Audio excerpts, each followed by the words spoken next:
So friends பாருங்கள், so 1500 RPM வச்சு இந்த மாதிரி ஃபுல்லாக லோடு எடுத்துட்டேன். எப்படி ஸ்லோவாக தூக்குதுங்களா, அதே இங்கே பாருங்கள் அப்படியே.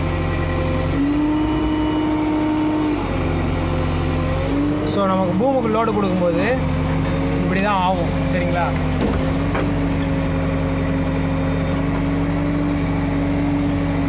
இந்த மாதிரி ஃபுல்லாக மண் எடுக்கும்போது இந்த மாதிரி ஆகுது அப்படின்னாக்கா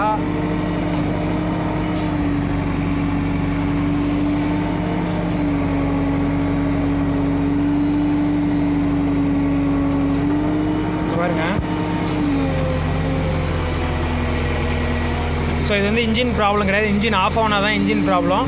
ஸோ இந்த மாதிரி RPM குறையுதுனாக்கா பம்பு ஃபால்ட்டு, சரிங்களா? இந்த மாதிரி பிடிச்சிருந்ததுன்னா லைக் பண்ணுங்கள், நிறையா பார்க்கலாம் நம்ம, சரிங்களா? இது எஸ்கார்டு.